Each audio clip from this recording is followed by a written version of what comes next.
Muchas gracias.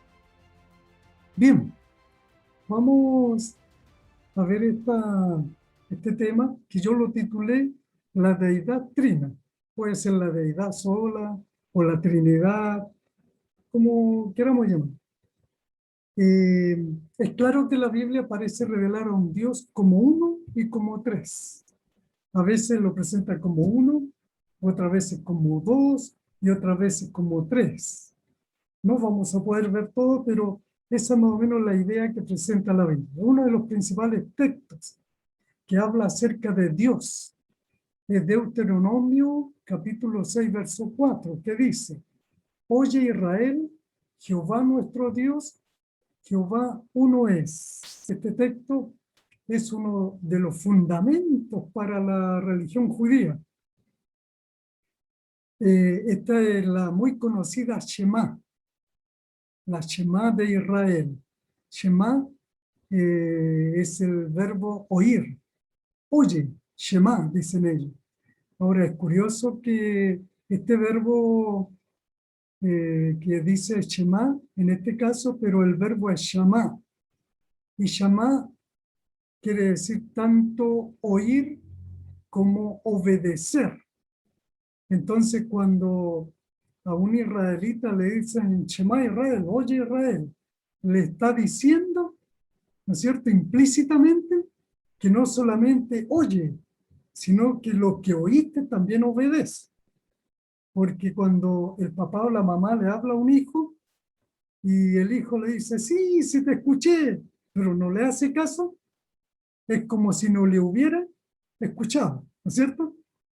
Entonces el escuchar, perdón, sí, bueno, escuchar u oír y obedecer van juntos en el verbo hebreo, chamá, que en este caso es shema, porque está en imperativo.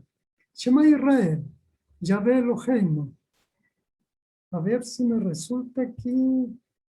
Ahí está el shema, ¿ya?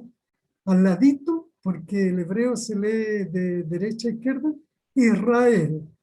Shema Israel, oye Israel. Al ladito abajo, aquí está Yahvé, Yahvé. Yahvé Eloheinu, este Eloheinu viene de Elohim.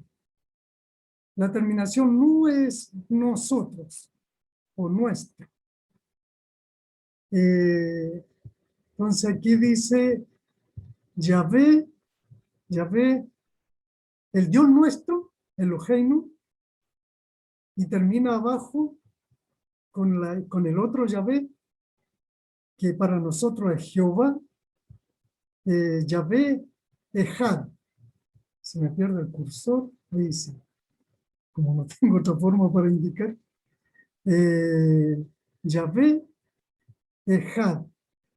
Bueno, aquí hay varias cosas interesantes. Primero, se utiliza el nombre Yahvé, que es el nombre Jehová, que el nombre Jehová tiene una larga historia, hay mucho que explicar allí, porque el nombre Jehová tiene implícita dos ideas.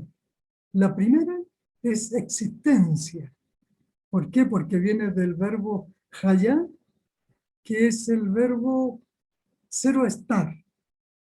Por eso que se le llama el eterno, el autoexistente, el que vive para siempre, porque viene del verbo cero estar. Entonces, pregunto, ¿se escucha bien? ¿Sí? Ya. Entonces, esa es la primera idea de Yahvé o Jehová. El que existe, el eterno, el existente, porque viene del verbo hayá, que es el verbo cero estar. La segunda idea es que este Jehová, que fue construido así, porque nosotros tenemos que entender que este tetragramatón, que sería 4 letras, esta es una, la Yud, esta es una segunda letra, en la G, esta es la tercera letra, esta es la Vav, y esta es la G, 4 letras. Por eso se llama tetragramatón. Entonces, estas 4 letras, los judíos, era el nombre de Dios, perdón, pero los judíos nunca la pronunciaron por considerarla muy sagrada. Entonces se perdió su sonido. Lo único que sabían ellos era que procedía del verbo estar, el verbo hayá. Y era todo lo que se recordaban ellos, porque no lo pronunciaban porque era muy sagrado.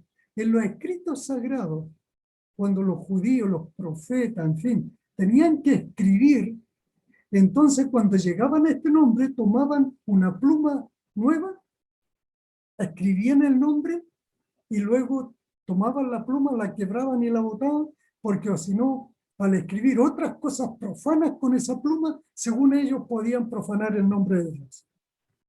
Bueno, la primera idea entonces dijimos que del nombre de Dios es Zoroastar, el que existe. Pero por la estructura de este nombre, que es una estructura jifil quiere decir estructura activa causativa. En otras palabras, el que hace ser a los seres o el que hace ser las cosas. En otras palabras, hablando en forma más simple, el creador. Entonces este Yahvé tiene 2 ideas: eterno, Dios eterno, y creador, por la estructura jefil. ¿De dónde salió esta palabra Jehová? Bueno, se tomaron las vocales de la palabra Señor en hebreo, Adonai, se tomaron las vocales, se le pusieron a este tetragramatón y dio el sonido de Yahvé o Jehová en nuestro idioma. Ese nombre es singular. Sin embargo, Elohim, la palabra que está al ladito, Elohim, es plural. ¿Qué es un plural en hebreo? Un plural en hebreo significa 3 o más. ¿Por qué? Porque en hebreo está el singular, el dual, que son 2, y el plural, que serían 3 o más.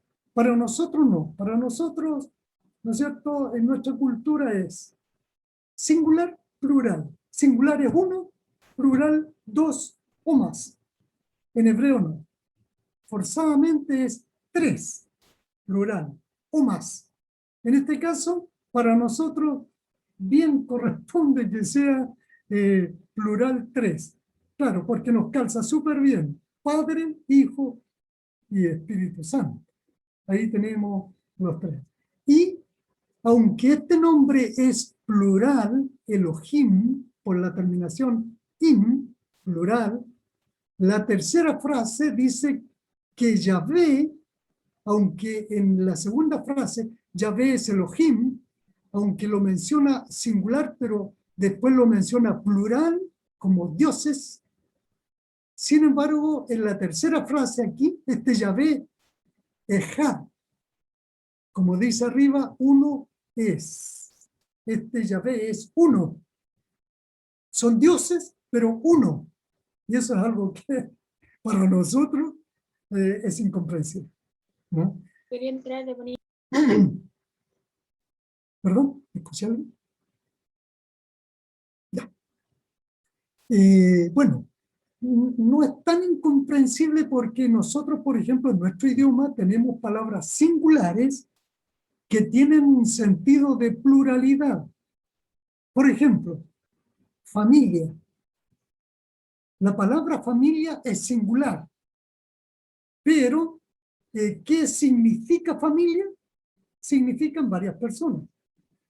Entonces, hay palabras que son singulares en nuestro idioma, pero que tienen un sentido de pluralidad.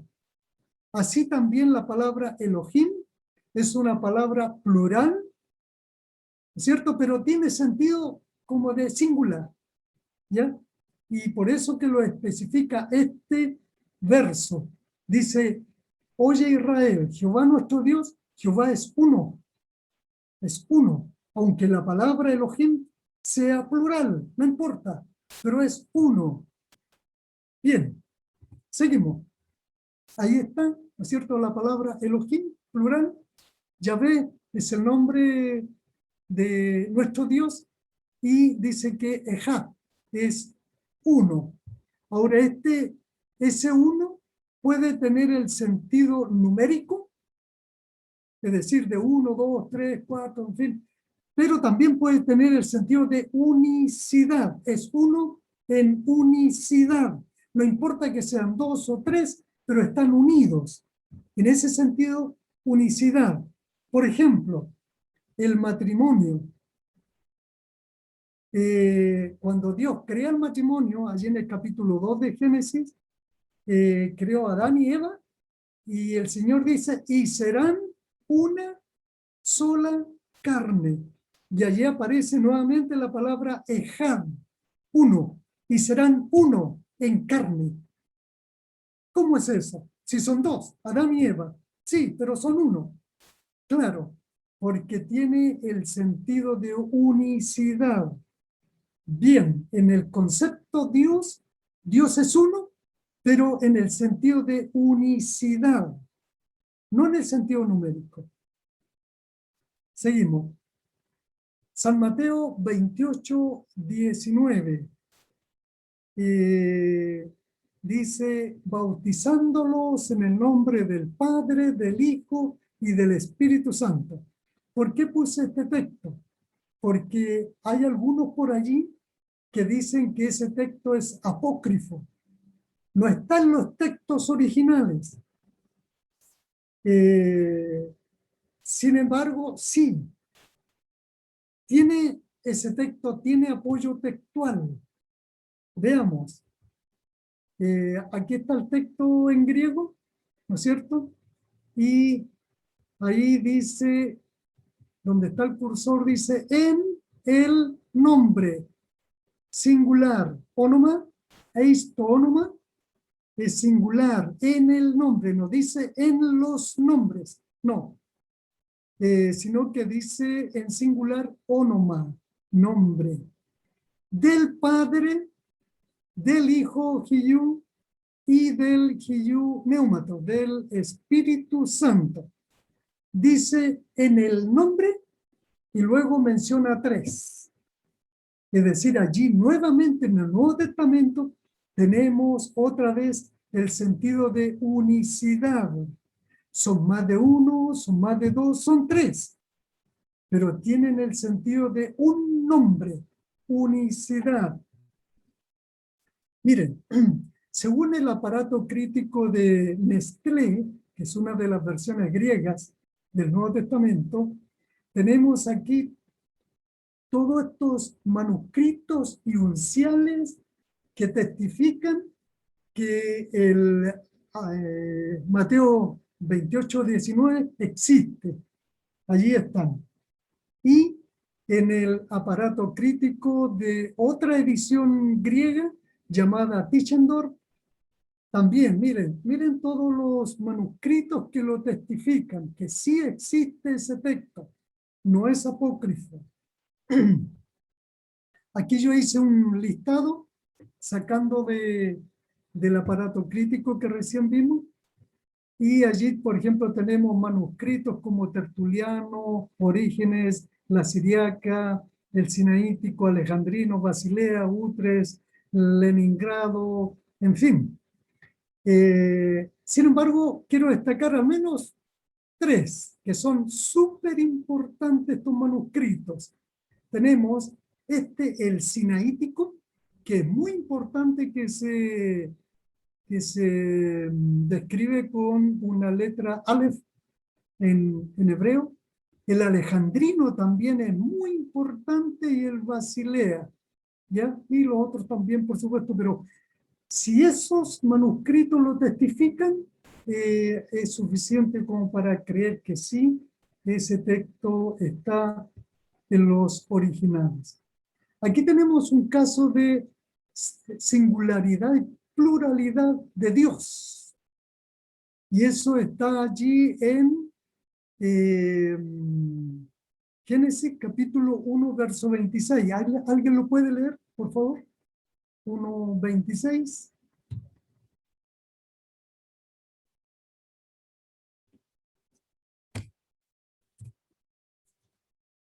¿Alguien lo tiene? ¿Lo lea?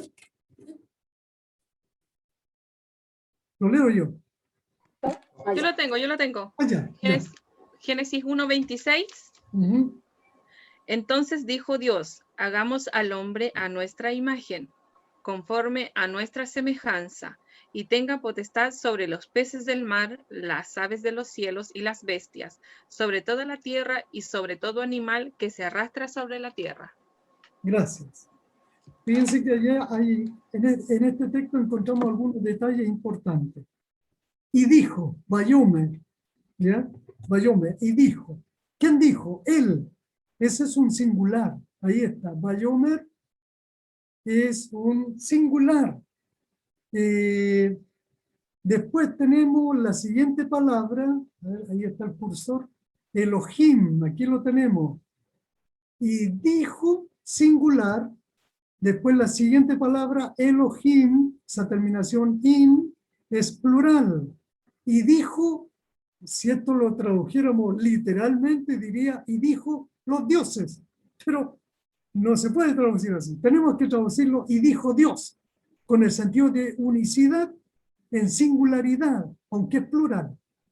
Y dijo Dios, Vayomer Elohim, nace. Y este verbo es plural nuevamente.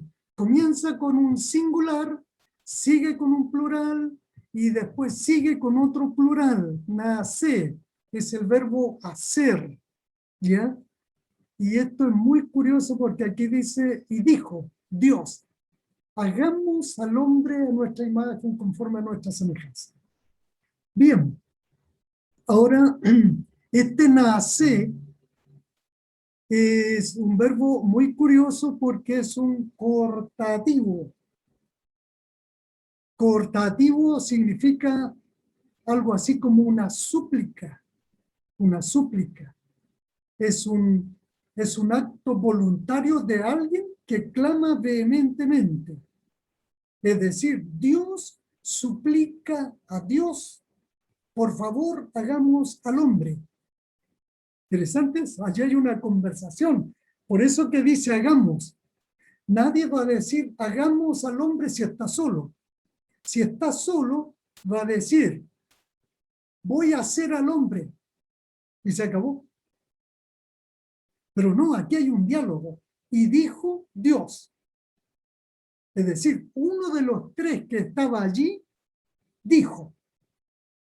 Uno de esos tres, Elohim, dijo, Vayomer Elohim. Y dijo Dios. Es decir, uno de ellos dijo. ¿Qué dijo? Hagamos. Cuando alguien dice así, hagamos, es porque hay otros que están allí, junto a él, y están escuchando a esos otros. Entonces él les suplica. Interesante esto porque la creación del hombre fue muy distinta a la creación de todas las demás cosas y de todos los demás seres. Es decir, esto es totalmente contrario a la evolución, que nosotros venimos de los otros seres inferiores. No, aquí se nos da una categoría muy elevada, porque nuestra creación fue un deseo vehemente de Dios, de crearnos, de la Trinidad, y estuvieron de acuerdo los demás cuando este Dios, por decirlo así, este Dios, ¿ya? Uno de ellos, más bien, cuando dice hagamos, los demás estuvieron de acuerdo, por eso que el hombre se hizo o fue hecho. Es decir, el hombre fue creación por las manos del propio Dios y por un deseo vehemente de Dios. Y todos los demás estuvieron de acuerdo. Es decir, la Trinidad entera estuvo de acuerdo, la deidad entera estuvo de acuerdo en la creación del hombre. Nosotros tenemos un origen muy, ¿cómo decirlo? A ver si alguien me ayuda, muy altruista, no sé cómo llamarlo, de alta alcurnia. ¿Ya? Bien, seguimos. Fíjense que vamos en la diapositiva como 4 o 5, así que vamos a avanzar un poquito más, ¿no? Bueno, aquí el el verso 27 ahora, que es el que está a continuación del que leímos recién, dice, verso 27, 1:27, y creó Dios al hombre a su imagen. A imagen de Dios lo creó, varón y hembra los creó. Noten ustedes que este verso, si ustedes lo ven en su Biblia, tiene 3 frases. La primera, creó Dios al hombre a su imagen. Eso es lo primero. La segunda, a imagen de Dios lo creó. Tercera frase, varón y hembra los creó. Ahora vamos a hacer una pequeña exégesis de este texto, hacer una exégesis muy simplecita. Miren, noten ustedes. Si yo les pregunto, y aquí los voy a meter en el problema, les voy a preguntar. Miren atentamente su texto. Cuando dice, y creó Dios al hombre a su imagen. El verbo allí, creó. Si yo les pregunto, ¿cuál es el sujeto de ese verbo? ¿Quién creó? ¿Quién fue el que creó? Dios. Así que el sujeto lo tenemos allí. El sujeto está presente. Es como si ordenamos la frase tendría que decir, y Dios creó al hombre. Ahí está ordenado sintácticamente. Es decir, el sujeto está allí. ¿De acuerdo? Dios es el sujeto del verbo creó. ¿Estamos? ¿Me van siguiendo, ¿no es cierto? Ya. Vámonos con cuidadito a la otra frase. Miren. A imagen de Dios lo creó. Y aquí este está un poquito más difícil. ¿Cuál es el sujeto de la segunda frase?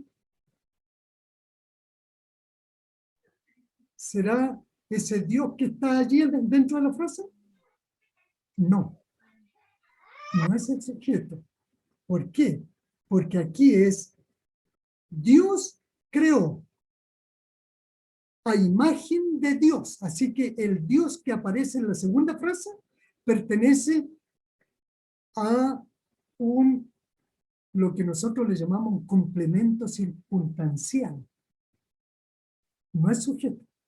El Dios de la segunda frase pertenece a un complemento indirecto, a un complemento circunstancial o complemento indirecto. En otras palabras, Dios creó al hombre a imagen de Dios. ¿Se dieron cuenta que habían 2 dioses? Porque Dios creó a imagen de Dios. Y la última frase dice, varón y hembra los creó. Ya.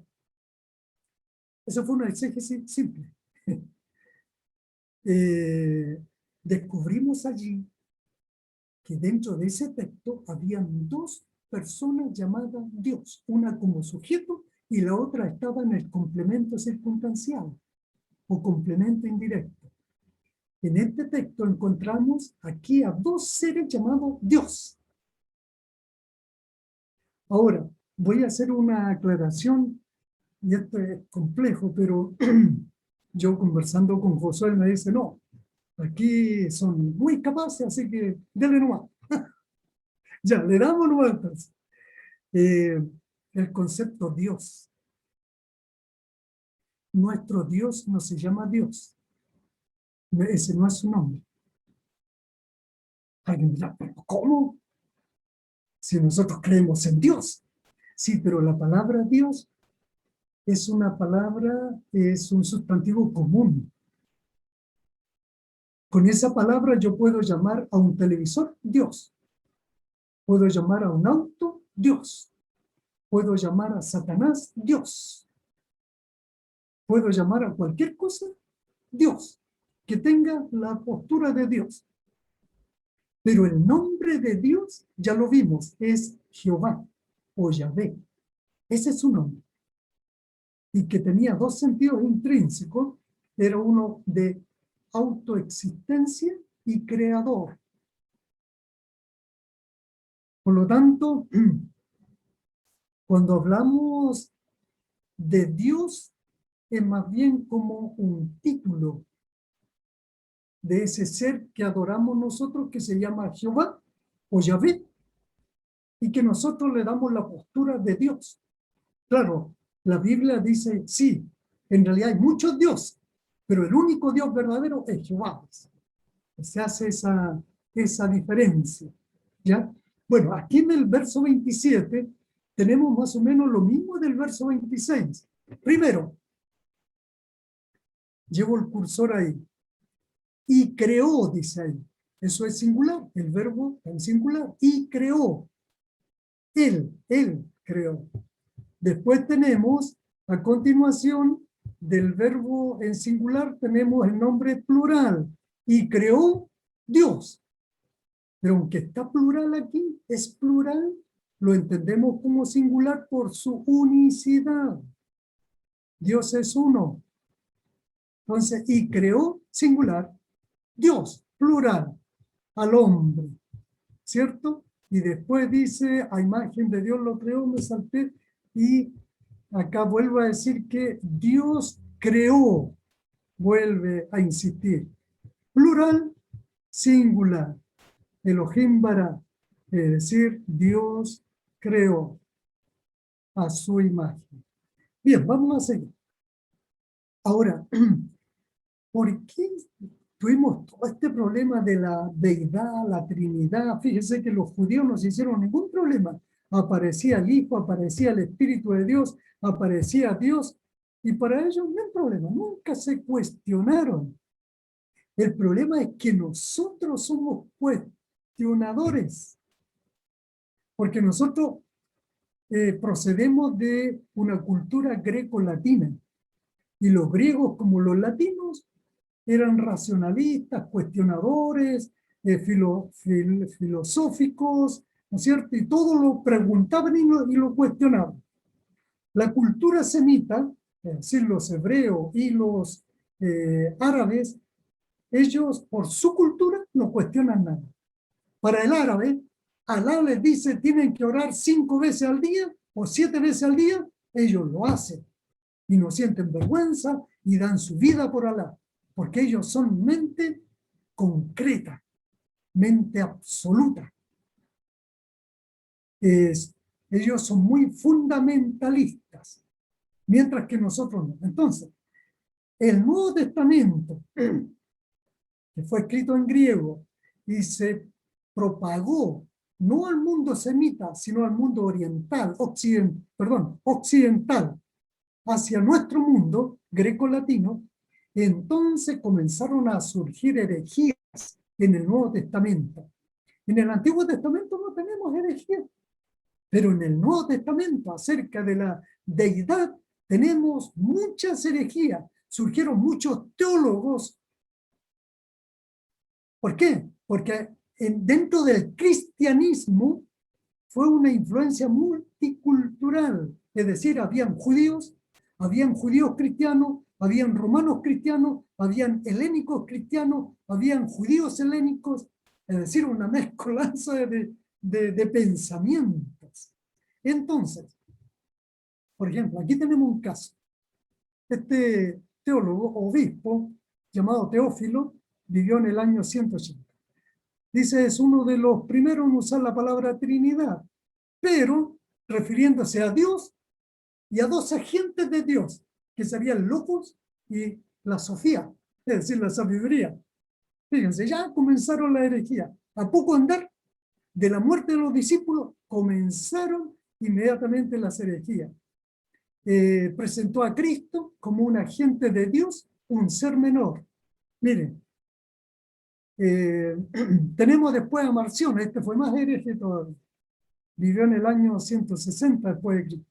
Creía que el Dios judío era una deidad inepta, mientras que Cristo era un Dios bueno y salvador, completamente independiente del Dios del Antiguo Testamento y superior a él. Cristo era superior al Dios del Antiguo Testamento y aceptó parte de los evangelios de Lucas, es decir, él transformó el Nuevo Testamento, lo sintetizó.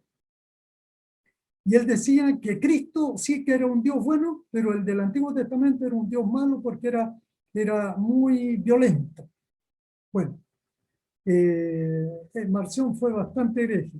Después también, bueno, conjuntamente con el Evangelio, en el mismo tiempo, aparece el gnosticismo mezclado con cristianismo. ¿Y qué creía el gnosticismo? Creían en un Dios supremo, más elevado, y cuyas emanaciones eran dioses menores que vivían en niveles inferiores en los cielos. Miren, las herejías. Estas herejías provenían de los griegos y las introdujeron dentro del cristianismo, dentro de la teología cristiana. Pretendían proteger al único Dios para tornarlo monoteísta, pero hicieron dioses inferiores. Hay una religión que no la quiero nombrar, pero que andan de casa en casa. Ellos tienen más o menos esta idea. El Padre es el Dios superior y el Hijo es un Dios menor. Por eso que cuando aparece Jesús como Dios en el Nuevo Testamento, ellos le ponen un Dios o lo ponen con minúscula, ¿no? Pero es algo absurdo porque tener un Dios menor, eso es más herejía que decir que Jesús es hijo de Dios. Usaron las escrituras como un código que contenía conocimiento secreto dentro de sus palabras, pero no en su significado literal. Claro, aquí los gnósticos, como ellos tenían iniciaciones muy parecidas a las logias, como masónica y otras, los gnósticos tenían iniciaciones, entonces tenían códigos secretos y esas cosas también las trataron de ingresar en el cristianismo. Así que imagínense ustedes cómo comenzó el cristianismo y cómo la deidad, la doctrina de la deidad fue afectada por todas estas doctrinas heréticas. Tenemos también a Ireneo, obispo de León, allí en Francia. Ireneo fue discípulo de Policarpo y Policarpo fue discípulo del apóstol Juan. A poco andamos, ¿cierto? Pero la herejía dice, concibe a Dios único y trino. Este anduvo un poquito más cerca. Sostuvo la fe en el Padre, el Hijo y el Espíritu Santo con la regla de la fe del cristianismo. El Dios del Antiguo Testamento es el mismo y único Dios del Nuevo Testamento. Creyó en un solo Dios soberano universal que creó todas las cosas por medio de su verbo. Este sí anduvo más cerca de la doctrina verdadera. Tenemos también a Sabelio, sacerdote y teólogo. Luchó contra el triteísmo. Decir que el Padre, el Hijo y el Espíritu Santo eran dioses, entonces para él era triteísmo, que consideraba al Padre, Hijo y Espíritu Santo como dioses separados. Sostuvo que Dios se reveló, aquí no alcanzo a ver más abajo, me tapa aquí la barra que está en el Antiguo Testamento, a ver si alguien me puede leer eso. Se alcanza a leer, pastor, en el Antiguo Testamento como Padre. Ya.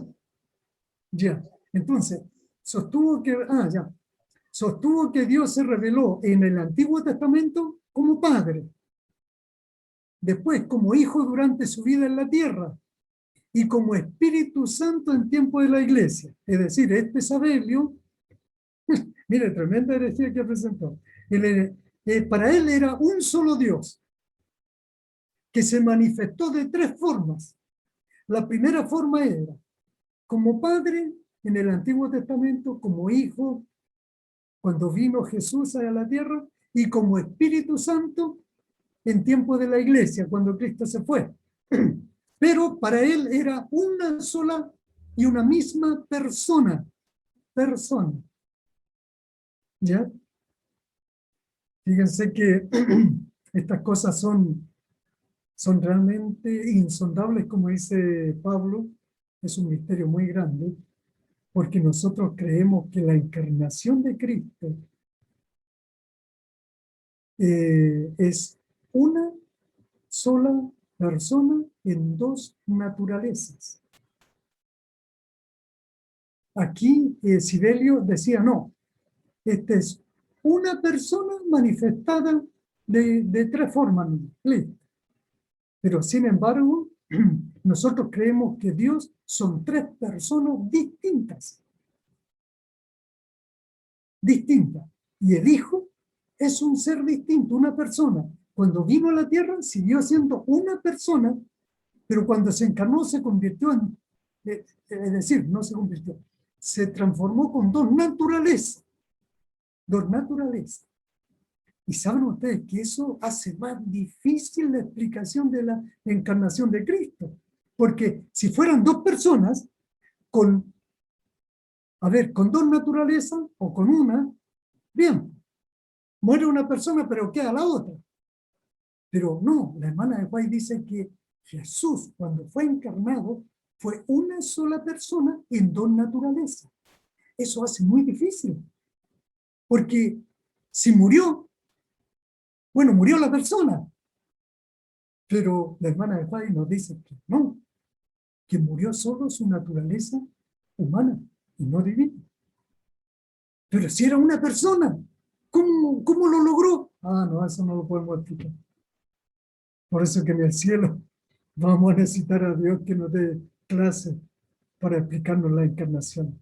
El misterio de la deidad es muy grande, es muy profundo, que nosotros lo que estamos explicando aquí es la nada misma. Bueno, algunas objeciones bíblicas a la Trinidad o a la deidad. Aquí hay tres palabras que nos causan problemas, nos hacen ruido. Una es unigénito, que Jesús, si decimos que es Dios, ¿por qué es unigénito? ¿Por qué es hijo? ¿Y por qué es primogénito? Y aquí voy a andar súper rápido porque si no el tiempo se nos va a pasar. Unigénito en griego se dice monogenes. Algunos le dicen monogenes. No, monogenes. Porque de tal manera amó Dios al mundo que dio a su hijo monogenes. ¿Qué quiere decir esto? Monogenes. Mono quiere decir único, o uno, o solo. Y genos, de la cual procede genes, quiere decir clase, especie, raza, gen, etc. Procede del verbo cero estar y no del verbo engendrar, porque el verbo engendrar es genao. Sin embargo, este genos o gens procede del verbo ginomai, que es el verbo cero estar. Entonces no podemos decir el único engendrado, no. Tiene que decirse único que llegó a ser, pero no engendrado. Sino, pero como genos quiere decir también clase o especie, Cristo fue único, monos, en su especie, en su clase. Y aquí me detengo un poquito. Miren, aunque no avancemos mucho, pero aunque avancemos un poquito más, no. Pero me quiero detener en esto. ¿Por qué? Porque ustedes saben en qué, a ver, qué naturaleza fue la que tomó Cristo cuando Él vino aquí en la tierra, como monogenes, como unigénito. No fue en la condición de Adán. Y tampoco fue en la condición nuestra. Pero sin embargo tomó algo de Adán y tomó algo nuestro. Pero no fue en la condición de Adán ni en la condición nuestra. Aunque vuelvo a insistir, aunque tomó de Adán y tomó de lo nuestro. Por eso se le llama monogenes. Porque siendo Dios, fue un único en su clase, único en su especie. ¿Por qué? Miren, Jesús nació santo, igual que Adán. Adán vivió en estado de santidad, Jesús también vivió en estado de santidad. Cuando fue creado Adán, vivió en estado de santidad, hasta que pecó, claro. ¿Qué tomó de lo nuestro? Tomó naturaleza caída. Tomó naturaleza caída. ¿En qué sentido? Adán medía casi 4 metros. ¿Cuánto midió Jesús? La estatura normal del hombre de su edad, de su tiempo. 1,80 m, 1,70 m, por ahí. Eso indica naturaleza caída. Si él hubiese tomado la naturaleza adámica o adámica, habría tenido la estatura de Adán. Sin embargo, aunque nació con la santidad de Adán, tomó nuestra naturaleza. ¿Se dan cuenta? Que no fue ni igual a Adán, ni igual a nosotros, pero tomó de Adán y tomó de nosotros. Por eso que es un monogenés, no un único engendrado, no, sino un único en su especie, único en su clase, que teniendo naturaleza caída, era santo. Eso no lo entendemos. Eso no cabe en nuestra mente, no. Para nosotros no puede ser, pero así fue. Por eso que fue un monogenés, porque fue único en su clase, único en su especie, sin dejar de ser Dios, sin dejar de pertenecer a la deidad, perteneció a la raza humana. Y eso es lo grandioso de la deidad, que la deidad tiene un pariente pecador. ¡Ay, qué terrible eso! La deidad, la santa deidad, la santa Trinidad, el Padre, el Hijo, el Espíritu Santo, tienen un familiar pecador, los seres humanos. ¡Oh, qué terrible! Es como alguien de una postura muy elevada tiene un hermano que es un mendigo que anda tirado por las calles. ¡Oh, qué vergüenza para esa persona! Bueno, nosotros somos ese mendigo que anda tirado por las calles. Somos pecadores, somos la nada misma. Y Jesús es nuestro hermano y Él pertenece a la Trinidad.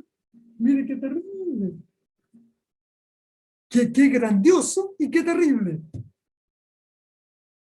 Llegar a pensar de esa manera, que somos hermanos de uno que pertenece a la Trinidad del universo, pero nosotros somos pecadores, somos gusanos, somos polvo.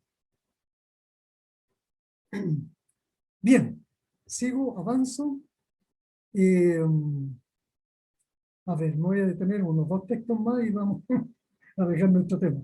Bueno, aquí en San Juan 1,14 contemplamos su gloria, gloria como del unigénito monogenés, aunque allí dice monogenus, pero por asunto gramatical, junto al Padre. Vimos su gloria, gloria como del unigénito del Padre.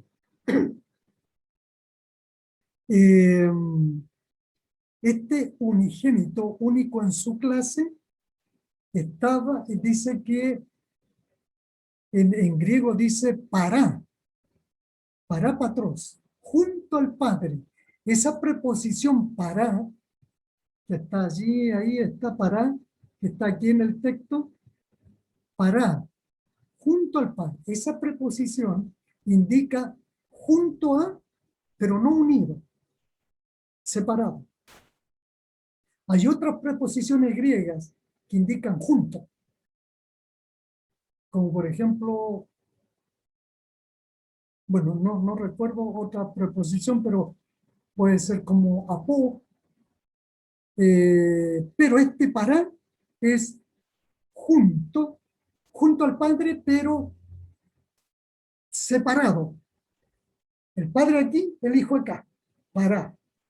Es por eso que esta preposición se utiliza en palabras nuestras, que la utilizamos. Por ejemplo, paramédico. ¿Qué es un paramédico? el que está junto al médico, el que le ayuda, pero es otra persona, no es el mismo médico. Paradocente. ¿Se fijan? Paradocente. Entonces, el paradocente es el que le ayuda al docente, ¿cierto?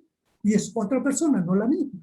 Entonces aquí el unigénito es uno distinto al Padre, junto al Padre.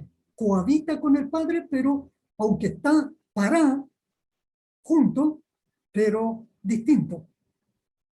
Bien, voy a saltarme esto y voy a tomar este texto. San Juan 1:18. Miren, yo les decía que hablar de la deidad, podemos pasar días hablando, pero vamos a dejarlo hasta por aquí. Miren lo que dice este texto. 1:18, San Juan 1:18, dice: a Dios nadie le dio jamás el unigénito, el monogenés, el único en su especie, hijo que está en el seno del Padre. Él le ha dado a conocer. Este texto, ¿por qué lo puse aquí? Porque es muy interesante, porque este texto tiene variantes en griego y algunas variantes dice unigénito hijo y hay otra variante que dice unigénito Dios. ¿Y saben qué? Les voy a decir algo. Me voy a parar por un segundo. Vuelvo.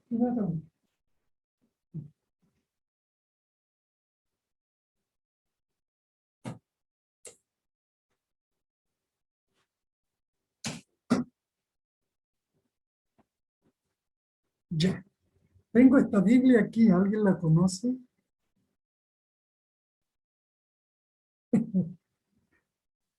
La del Nuevo Mundo. Bueno, ellos en esta Biblia, aunque hablan en contra de Cristo como Dios, este texto dice el unigénito Dios. Qué curioso. Ellos están en contra de que Cristo sea Dios, pero sin embargo en este texto ellos dicen el unigénito Dios. Así dice esta versión que tengo acá, por eso me paré para mostrarse, ¿no? Es decir, ellos están reconociendo allí en este texto que el unigénito es Dios. Es Dios. Hay dos variantes en griego. Una que dice unigénito hijo y otra unigénito Dios. Ahí están los manuscritos que testifican que dice unigénito hijo y ahí están los otros manuscritos que testifican que dice unigénito Dios. Ya, miren, me voy a saltar todo esto. A ver. Me voy a detener.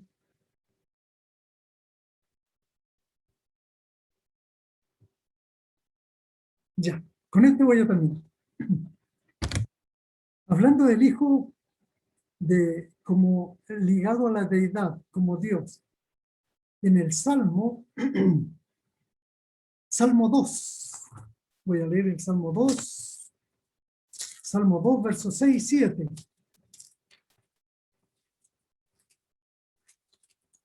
Dice, Salmo 2, versos 6 y 7. Pero yo he puesto mi rey sobre Sión, mi santo monte. Yo publicaré el decreto. Jehová me ha dicho, mi hijo eres tú, yo te engendré hoy. Eso de ser engendrado. Yo te engendré hoy. Es decir, aquí se da un decreto sobre un rey. Este decreto del rey, si nosotros buscamos, este decreto fue dado por David para ungir rey a Salomón. Allí está toda la historia. Y voy a avanzar y voy a llegar aquí. ¿A quién se aplica ese Salmo 2, versos 6 y 7 cuando dice pero yo te he puesto con mi rey. Jehová me ha dicho, mi hijo eres tú, yo te he engendrado hoy. Vamos a ir a Hechos 13:33. Hechos 13:33. Dice, la cual Dios ha cumplido los hijos de ellos, a nosotros, resucitando a Jesús, como está escrito también en el Salmo segundo. Salmo segundo. Mi hijo eres tú, yo te he engendrado hoy. Es decir, se está aplicando a Jesús ese engendrar, pero engendrar como rey, como rey. Pero en este caso nosotros sabemos que Jesús cuando resucitó, no solo fue coronado rey, sino también sacerdote. Es decir, cuando Cristo llega al cielo, es engendrado o coronado como rey sacerdote. Rey sacerdote según el orden de Melquisedec. Vamos a Hebreos 1:5, porque Hebreo nos ayuda un poquito más.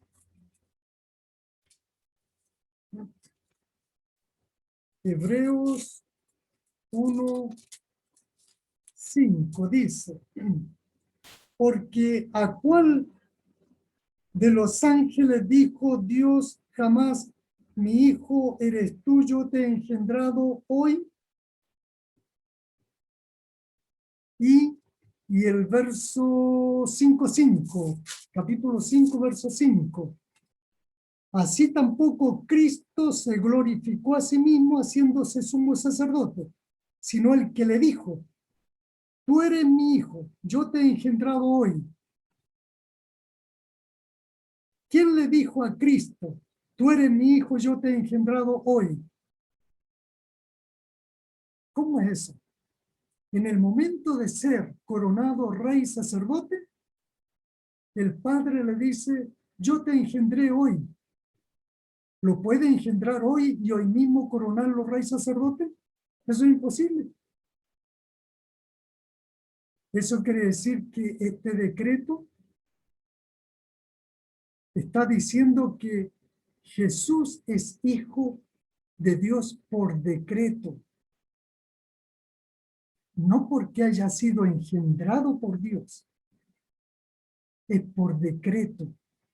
Dios lo constituye hijo para el plan de salvación. Nada más que eso. Dios lo constituye hijo, porque siendo Dios, se hizo hombre. Claro, él fue engendrado como hombre, pero no como Dios.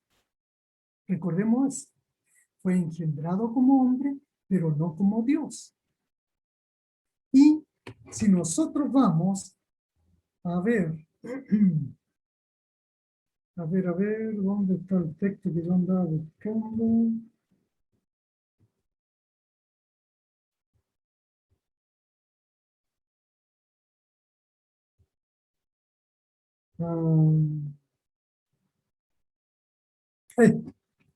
Miren, veamos este texto.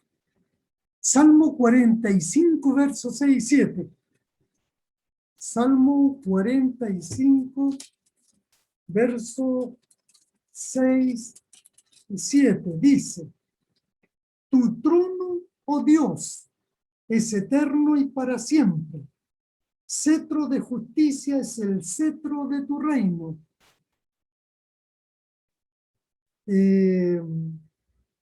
Has amado la justicia y aborrecido la maldad. Por tanto, te ungió Dios, el Dios tuyo. Mira, aquí hay un juego de palabras que hay que tomarlo con bastante cuidado. Con óleo de alegría más que a tus compañeros. ¿Se acuerdan lo que vimos en Génesis, capítulo 1, verso 27? Que había un Dios que era el sujeto y había un Dios que era el que estaba en el complemento. Habían dos dioses. Ese texto nos dice lo siguiente, que Dios hizo al hombre mirando a Dios. En otras palabras, Dios hizo al hombre teniendo como modelo a Dios. En otras palabras, Dios hizo al hombre a semejanza del Dios que estaba mirando. Interesante, ¿eh? A las conclusiones que se puede llegar. Bueno, aquí en este texto de Salmo llegamos a la misma idea. Verso 6.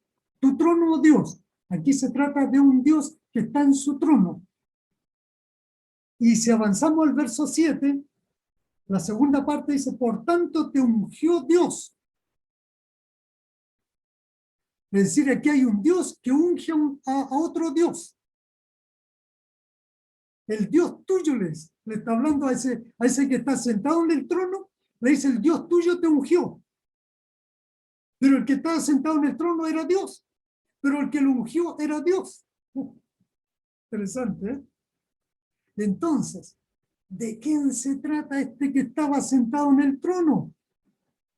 Y aquí le pedimos ayuda al libro de Hebreos, capítulo 1. Hebreos, capítulo 1, verso 8 y 9. El apóstol Pablo, mire lo que dice. Más del Hijo dice, tu trono, oh Dios, por el siglo del siglo. Está citando el Salmo 45. Y dice que eso se refiere al Hijo.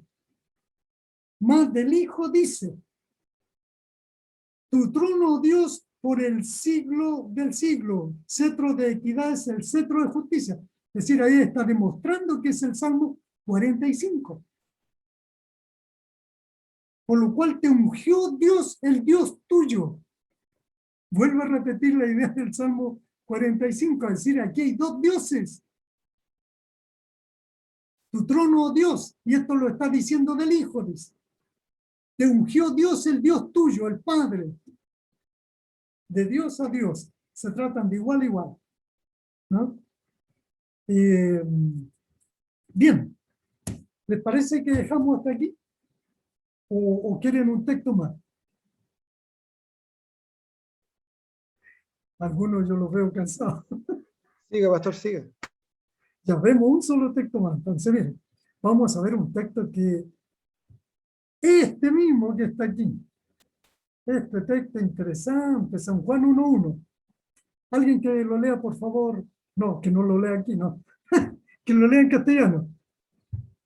Yo lo leo, pastor. Ah, Juan 1:1 dice, en el principio era el verbo, y el verbo era con Dios, y el verbo era Dios. gracias, gracias. Este texto ha sido muy estudiado porque tiene una riqueza enorme, una riqueza teológica, sintáctica, literaria. Tiene, de este texto se puede escribir un libro entero, solo este. Bueno, comienza diciendo, en el principio era el verbo. Aquí está, en arjé, en el principio, era en hologos, el verbo, y después viene la conjunción y, kai. Bueno, arriba dice, todo lo que está en rojo es sujeto. Todo lo que está en verde es verbo. Y todo lo que está en predicado es negro. Para explicarlo mejor, así con pera y manzana. Entonces, fíjense ustedes, la primera frase, tenemos que el sujeto está al final, el verbo está al medio y el predicado está al principio. Eso quiere decir, pero voy a hacer la aclaración. La palabra logos, que es el sujeto en las tres frases, es el sujeto, se refiere a Jesús. ¿Por qué? ¿Por qué? Porque en el verso 1 dice, en el principio era el verbo. Y en el verso 14, 1:14, dice que aquel verbo fue hecho carne. Así que no hay por dónde perderse que este verbo o logos en griego es Jesús, el que se hizo carne, el Hijo de Dios. Así que decir logos o decir Jesús da lo mismo. ¿Cierto? Ya. Así que nuestro sujeto es Jesús, el logos. El logos. y no está al comienzo de la oración. ¿Qué es lo que está al comienzo de la oración? El predicado. ¿Qué dice el predicado? El predicado dice en el principio. ¿Por qué se puso el predicado al comienzo de la oración? Sintácticamente está tratando de destacar algo, porque cuando se pone algo al principio es porque se quiere destacar. Eso en el concepto griego y latino, porque en el concepto hebreo las cosas que se quieren destacar se ponen al centro. De ahí vienen los quiasmos. ¿Ya? Entonces, pero como aquí estamos en griego, en pensamiento greco-latino, entonces se pone al principio, porque es lo que queremos destacar. ¿Qué es lo que se quiere destacar cuando dice en el principio era el logos? Ah, que este logos es eterno. Viene de esos principios de la eternidad, como dice Miqueas.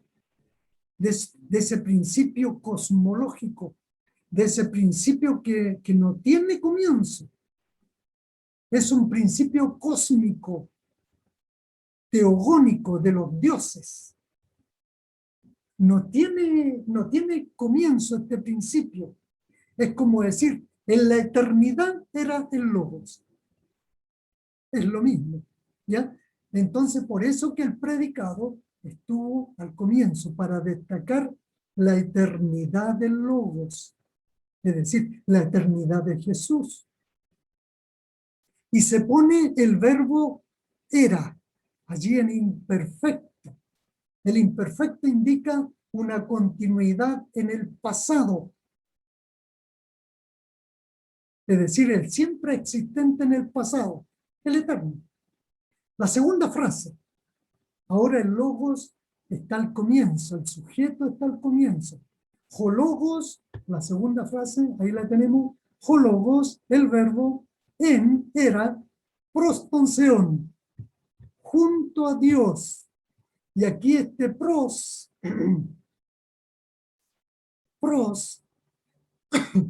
tiene la misma característica de parar, junto a, pero separado del otro Dios. Aunque este pros indica también un poquito de procedencia, que procede, pero no desde dentro de Dios, sino de fuera. Ese indica el pros. Así como el para indica permanencia junto a, pero no adherido a, no mezclado con, sino para, junto a. Pero este pros también junto a, pero que procede del Padre, pero que sale desde el lado del Padre. No es que sale de dentro del Padre. ¿Por qué es importante esta explicación? Ustedes dirán, ¿qué importa eso?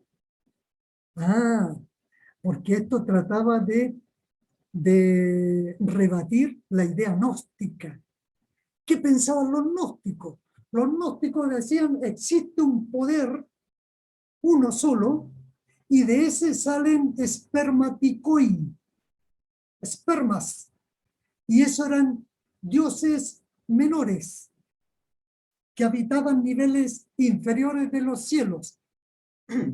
Entonces, esa era la teoría de las emanaciones, como que el Hijo había salido del Padre desde dentro, había sido un pedazo del Padre, un engendro del Padre que salió y vino a la tierra. No, este es un ser que estaba junto al Padre, sin mezclarse con el Padre, vivía en la eternidad junto a Él, pros, es decir, junto, y procede de junto al Padre, no de dentro del Padre. Fíjense que esas sutilezas gramaticales son importantísimas en teología. Entonces, este logos que está aquí, el verbo, que era en el pasado, siempre existente, procede de junto, prostonseón de Dios, junto a Dios y procede hacia nosotros, viene hacia nosotros estando junto a Él. no dentro de él. Y termina la última frase. La última frase está el predicado al comienzo, el verbo al centro y el sujeto al final. Porque no es de tanta importancia en la tercera frase el sujeto, sino que ahora vuelve a tener importancia el predicado, porque quiere destacar una cualidad del sujeto. Entonces, aquí dice Kaiseos y Dios, ahí dice Kai y Theos y Dios era en Hologos, el verbo. Y Dios era el verbo. Entonces aquí hay un problema gramatical que lo vamos a explicar. Y ese problema lo tiene esta Biblia, la vuelvo a nombrar aquí, que ustedes saben de quién se trata, ¿no es cierto? La Biblia Nuevo Mundo. Bueno, estos hermanos, en esta frase del texto ellos dicen, y un Dios era el verbo, un Dios, como un Dios menor. ¿Y por qué lo tradujeron así? Ah, porque fíjense que Seos aquí, este Dios está con artículo ahí. Entonces se traduce en forma definida. El Dios, junto a Dios. Pero acá no tiene artículo. No tiene artículo. Y el verbo sí tiene artículo. El verbo siempre es definido. El verbo, el verbo, el verbo. Hologos, hologos, hologos. Pero aquí, este predicado, que está al comienzo de la frase, perdón, que está al comienzo de la frase, no tiene artículo. ¿Por qué? La gramática griega presenta posibilidades. Una es que si no tiene artículo, entonces debe llevar un artículo indefinido, decir un Dios. Pero también está la otra posibilidad, que porque el predicado se puso al comienzo, igual que al principio, estaba destacando, enfatizando una cualidad del sujeto. Y cuando nosotros queremos enfatizar algo, no le ponemos artículo. Lo dejamos sin artículo para enfatizar el nombre, es decir, el sustantivo. Y entonces aquí dice, y Dios era el verbo. Esa es la idea. Por eso no se le puso artículo. Y se puso al comienzo sin artículo, con esa idea, para destacar la divinidad del Logos. Al comienzo entonces se destacó, al comienzo de la primera frase, se destacó la eternidad del Logos. En segundo lugar, se destaca que este es el verbo, el que estaba junto a Dios, no era otro, sino que era el verbo, ese que se hizo carne. Y en tercer lugar, destaca la divinidad, Seos, y lo pone sin artículo, para enfatizar. Si alguien me pregunta, ¿y qué es lo que es ese logo? Yo le puedo decir, es el Dios. Pero es distinto que yo le diga, es Dios, con énfasis. Y para eso, no puedo poner el artículo, porque si yo le pongo artículo, le quito el énfasis. Esa es la intención de esta frase en ese lugar. Entonces, este texto enfatiza la divinidad del Logos, enfatiza que el Logos fue el que se hizo carne, en la segunda frase, y en la tercera frase enfatiza que este Logos es divino, es Dios, en todo su énfasis y con todas sus letras. Es decir, qué profunda es la divinidad, la deidad. Tiene tanto misterio que necesitaremos la eternidad para estudiar a Dios, el amor de Dios y la encarnación de Dios. Que el Señor les bendiga. Muchas gracias por invitarme.